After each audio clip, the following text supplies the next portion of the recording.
My dear students, आज के इस वीडियो में आप सभी छात्रों का एक बार पुनः स्वागत है। आज हम लोग 10वीं कक्षा के यूपी बोर्ड के दूसरे लेसन, अंग्रेजी के दूसरे lesson a letter to God के कुछ अल्टरनेटिव, ट्रू फॉल्स और वोकाबुलरी और मैचिंग से संबंधित कुछ प्रश्नों का हल करेंगे। तो आइए देखते हैं। पहला क्वेश्चन नंबर डी से है, select the most suitable alternative to complete each of the following statements. जिसमें दिया हुआ है पहला क्वेश्चन, खाली स्थान है और आगे लिखा हुआ है हेल्प्ड लैंचो, अर्थात यहाँ पर पूछना चाहता है कि लैंचो की सहायता किसने की। तो दिया हुआ है गॉड, हिज चिल्ड्रेन अर्थात भगवान, उसके बच्चे, हिज वाइफ उसकी पत्नी, द पोस्ट मास्टर किसने की। तो जैसा कि a letter to God lesson का हिंदी एक्सप्लेनेशन मैंने 3 भागों में कर दिया है। अगर आप लोगों ने उसे अभी तक नहीं पढ़ा है तो पढ़ लीजिए, क्योंकि अगर आप लेसन ठीक प्रकार से पढ़ लेंगे तो आपको इसका अर्थ समझने में या प्रश्नों का उत्तर देने में कोई दिक्कत नहीं होगी। तो इसका सही उत्तर होगा द पोस्ट मास्टर।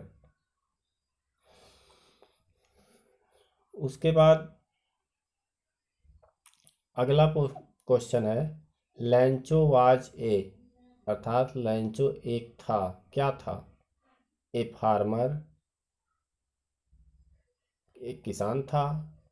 लेबरर, मजदूर था। वर्कर, कर्मचारी था। टीचर। तो इसका सही उत्तर होगा लैंचो वाज ए फार्मर, लैंचो एक किसान था। क्वेश्चन नंबर 3 देखेंगे, the postmaster answered the letter to. The postmaster answered the letter to, डाकपाल ने उत्तर दिया द लेटर टू, पत्र को देकर के। कैसे दिया, देखिए ए में दिया हुआ हेल्प द राइटर, लेखक की सहायता की। Seek the writer's faith in, scold the writer, praise the writer. तो यहाँ पर आपका सही उत्तर होगा seek the writer's faith in, मतलब जो लेखक था उसकी जो भगवान के प्रति आस्था थी, उसकी आस्था को बनाए रखने के लिए उसने उसका उत्तर दिया। सही उत्तर बी होगा। अब आगे देखिए क्वेश्चन नंबर 2 में, से whether each of the following statements is true और फॉल्स, अर्थात हमें यह बताना है कि नीचे दिए गए जो 5 सेंटेंस है इनमें से कौन सा सेंटेंस सही है, कौन सा सेंटेंस गलत है। तो आइए देखते हैं। पहला जो स्टेटमेंट है, लैंचो वाज नॉट ए फार्मर, लैंचो एक किसान नहीं था। जबकि अभी हम लोगों ने ऊपर ही पढ़ा है कि लैंचो वाज ए फार्मर, लैंचो एक किसान था। अर्थात पहला जो स्टेटमेंट है आपका वो गलत है, इसलिए हम लोग इस पर गलत का निशान लगाएंगे। उसके बाद दूसरा क्वेश्चन है, he was very sad to see the hailstones, he was very sad to see the hailstones, वह ओलों को देखकर बहुत दुखी हुआ था। यहाँ पर वह से मतलब है लैंचो जो फार्मर था, किसान, वह ओलों को देखकर बहुत दुखी हुआ था। तो बिल्कुल दुखी हुआ था क्योंकि उससे सारी फसलें नष्ट हो गई थी, अर्थात ये जो आपका स्टेटमेंट है वो सही है। आइए तीसरा सेंटेंस देखते हैं, he did not believe in God, he did not believe in God, अर्थात वह ईश्वर पर विश्वास नहीं करता था। जबकि ये सेंटेंस आपका गलत है, लैंचो को ईश्वर पर बहुत अधिक विश्वास था, इसलिए ये सेंटेंस आपका फॉल्स है, यानी कि गलत है। अगला सेंटेंस देखते हैं, the post master was a kind man. The post master was a kind man अर्थात डाकपाल एक दयालु व्यक्ति था। सही था, दयालु व्यक्ति था, इसीलिए उसने लंचों की सहायता की। तो ये स्टेटमेंट जो है आपका सही है अर्थात ट्रू है। आगे 5वां सेंटेंस हम लोग पढ़ते हैं। Lencho wrote 2 letters to God. Lencho ने ईश्वर को 2 पत्र लिखा। ये सही है क्योंकि लैंचो ने वास्तव में 2 पत्र लिखा था, क्योंकि पहला पत्र जब उसने लिखा था तो ईश्वर से 100 पेसेस की सहायता मांगी थी, लेकिन जब उसे 70 पेसेस मिला था तो बाकी पैसे ईश्वर को भेजने के लिए दूसरा पत्र लिखा था। इसलिए ये सही है कि लैंचो ने ईश्वर के नाम से 2 पत्र लिखा था, ईश्वर को 2 पत्र लिखा था। तो ये स्टेटमेंट आपका सही है अर्थात ट्रू है। उसके बाद आगे देखते हैं।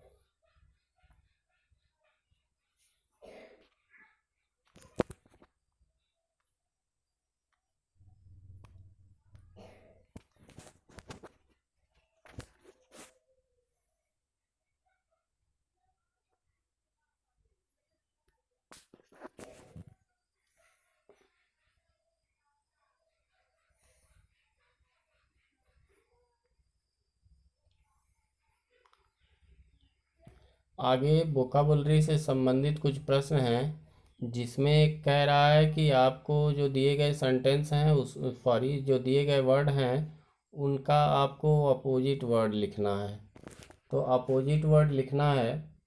तो देखिए वोकाबुलरी जो क्वेश्चन नंबर ई से संबंधित है उसका पहला प्रश्न है, नीचे लिखा हुआ ट्रू।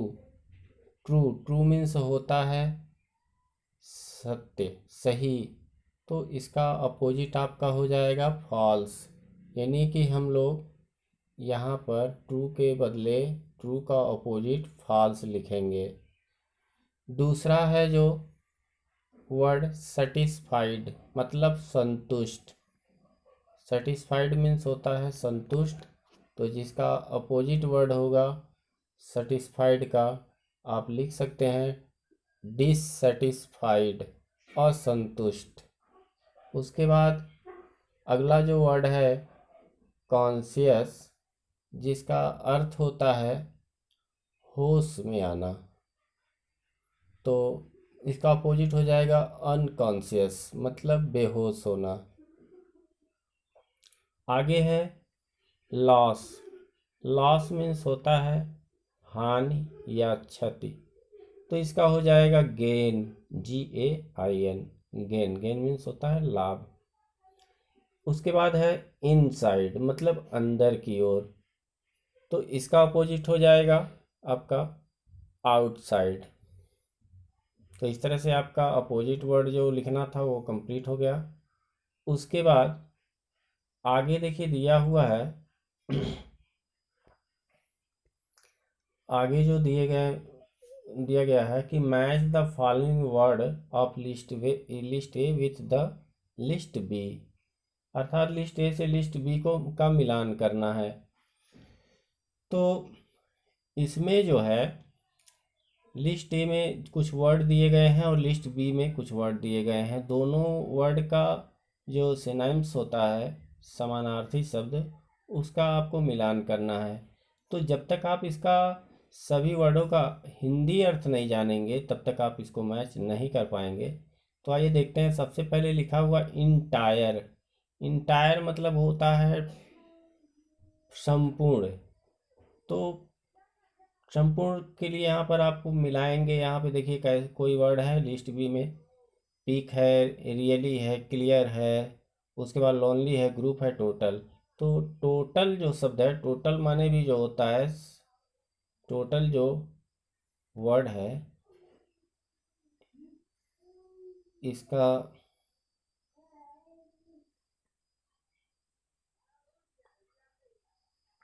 टोटल को आप इंटायर से मिलाएंगे टोटल को। उसके बाद क्रिस्ट। क्रिस्ट मीन्स होता है चोटी, और पीक मीन्स भी चोटी होता है। तो क्रिस्ट को आप पीक से मिला देंगे।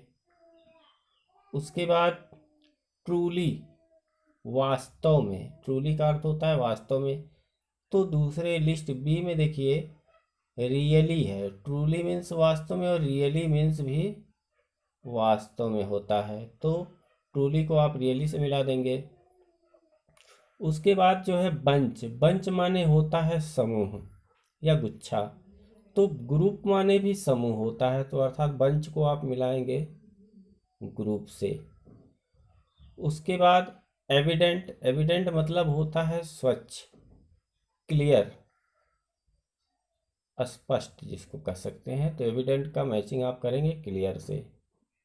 उसके बाद देखिए लास्ट में एक बचा हुआ सोलेटरी, सोलेटरी मीन्स होता है अकेला, तो लॉनली मीन्स भी अकेला होता है, इसलिए सोलेटरी को आप जो है लॉनली से मिला देंगे। इस तरह से आपका ये कंप्लीट हो गया। आगे देखिए, आगे क्वेश्चन जो है यहाँ पर उसी तरह के फिर से क्वेश्चन है। तो जैसा कि मैंने बताया कि जब आपको हिंदी अर्थ पता होगा तो आप बड़े ही आसानी के साथ इसको कर सकते हैं। तो आइए देखते हैं। सबसे पहले देखिए दिया हुआ एज, एज मीन्स होता है किनारा या अंत, तो एज को आप मैच करेंगे इंड से।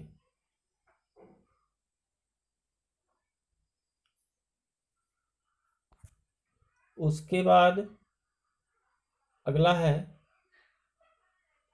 आपका इंसिस्ट, मतलब होता है आग्रह करना, जोर दे करके कहना, तो यहाँ पर एम्फेसाइज मीन्स होता है जोर देकर कहना या आग्रह करना। उसके बाद है अटर्ड, अटर्ड मीन्स कहा या उत्तर दिया, तो अटर्ड का मैचिंग आप करेंगे सैड से। उसके बाद है सोलेटरी, जो अभी ठीक पहले आपने किया, सोलेटरी मतलब अकेला होता है, तो लॉनली हो जाएगा आपका। इस तरह से यह भी आपका हो गया। इस तरह से आप इसका मैचिंग कर सकते हैं। आगे देखते हैं फिर।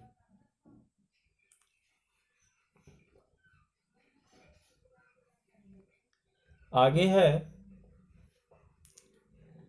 एप्रिसिएट, मतलब प्रशंसा करना, और लिस्ट बी में दिया हुआ एक वर्ड एडमायर, तो एडमायर मीन्स भी प्रशंसा करना होता है, तो इसका समानार्थी शब्द आपका हो जाएगा एप्रिसिएट का एडमायर। उसके बाद रिजेंबल, मतलब के जैसा, तो इसका हो जाएगा टू लुक लाइक, मतलब एक समान दिखना या जो चीज़ है उसी के जैसा, तो ये हो जाएगा रिजेंबल का टू लुक लाइक। फिर से अभी जो आपने जो है दो क्वेश्चन में किया है लगातार, सोलेटरी मतलब अकेला होता है, तो लॉनली मीन्स अकेला होता है। और बाकी जो चौथा है यूनिक मीन्स होता है बेजोड़, बेजोड़ मतलब जिसका कोई जोड़ ना हो, जिसके जैसा कोई संसार में और दूसरी चीज ना हो, तो उसको बोलते हैं being the only one of, being the only one of its kind, मतलब जो अपने प्रकार का मात्र एक हो, तो ऐसी चीज़ों को बेजोड़ कहते हैं, तो इसका मिलान हो जाएगा यूनिक से। तो इस तरह से आपका ये ख़त्म हो गया। अगला जो चौथा है, चौथा जो क्वेश्चन है वह भी जो है उसी तरह से है, मैच करना है आपको, आसानी से इसको भी आप मैच कर सकते हैं। कॉरेस्पॉन्डेंस, कॉरेस्पॉन्डेंस मीन्स होता है पत्र व्यवहार करना, पत्रों के द्वारा बातचीत करना, पत्रों का आदान प्रदान करना, तो इसमें जो है कॉरेस्पॉन्डेंस का हो जाएगा एक्सचेंज ऑफ लेटर्स, मतलब पत्रों का आदान प्रदान करना। उसके बाद है इंडिकेट, इंडिकेट मतलब निर्देशित करना या दिखाना, तो यहाँ पर आपका सो लिखा हुआ है, सो का भी अर्थ वही होता है, तो सो से मिला सकते हैं। उसके बाद एट लेंथ मतलब अंत में, तो एट लास्ट मतलब होता है अंत में। पार्टिकुलर मीन्स होता है विशेष, तो जैसा आप लोग जानते हैं स्पेशल माने भी विशेष होता है, तो पार्टिकुलर को आप स्पेशल से मैच कर देंगे। इस तरह से आपका ये मैचिंग हो गया। आगे जो क्वेश्चन है उसमें कुछ फिल इन द ब्लैंक्स हैं, खाली स्थानों को भरना है। तो अगर आपने लेसन का हिंदी एक्सप्लेनेशन बहुत अच्छे ढंग से अगर पढ़ लिया है, आपको समझ में आ गया है, तो उम्मीद है इसे आप बहुत जल्दी कर लेंगे। आइए देखते हैं। पहला जो है, द कॉर्न वाज, खाली स्थान है, उसके बाद डिस्ट्रॉयड। तो डिस्ट्रॉयड नष्ट हो गया था, मतलब किस प्रकार से, आधा अधूरा या पूरा। तो जैसा आप लोग लेसन में पढ़े हैं कि पूर्ण रूप से उसकी जो फसल थी लैंचो की वो नष्ट हो गई थी, अर्थात पहले का मैचिंग, पहले का जो फिल इन द ब्लैंक्स है आपका हो जाएगा टोटली। आप इसमें टोटली भर सकते हैं। उसके बाद दूसरा है, when the storm had stopped he stood in the, उसके बाद ऑफ द फील्ड। जब तूफान रुक गया, he stood in the of the field, मतलब तब लैंचो कहाँ खड़ा था, तूफान के गुजर जाने के बाद, तूफान के समाप्त हो जाने के बाद लैंचो कहाँ खड़ा था। तो लैंचो he stood in the middle of the field, अर्थात दूसरे में भरा जाएगा मिडिल। सॉरी। उसके बाद तीसरा जो क्वेश्चन है, कह रहा है कि लैंचो सोड not the surprise on seeing the money. रुपए को देखकर लैंचो ने क्या नहीं दिखाया, स्लाइटेस्ट सरप्राइज, जरा सा भी आश्चर्य नहीं दिखाया। तो तीसरे में भरा जाएगा ये स्लाइटेस्ट। उसके बाद चौथा जो है, he became angry when he the money, वह क्रोधित हो गया। क्यों हो गया? When he counted the money, जब उसने रुपए को गिना। तो यहाँ पर काउंटेड भरा जाएगा। इस तरह से छात्रों, ये जो मैचिंग था आपका फिल इन द ब्लैंक्स था, कुछ अल्टरनेटिव क्वेश्चन थे, कुछ अपोजिट वर्ड्स थे, जिसका आंसर मैंने आपको बता दिया है। उम्मीद करता हूँ कि आप लोग इससे संतुष्ट होंगे। और यहीं पर हमारा ये वीडियो समाप्त होता है। जिन छात्रों ने अभी तक हमारे इस चैनल को सब्सक्राइब नहीं किया है वो लोग सब्सक्राइब कर लें, और अंत में लाइक करना, वीडियो को लाइक करना और कमेंट करना ना भूलें। ज़रूर आप लोग लाइक और कमेंट करेंगे, उम्मीद करता हूँ। धन्यवाद।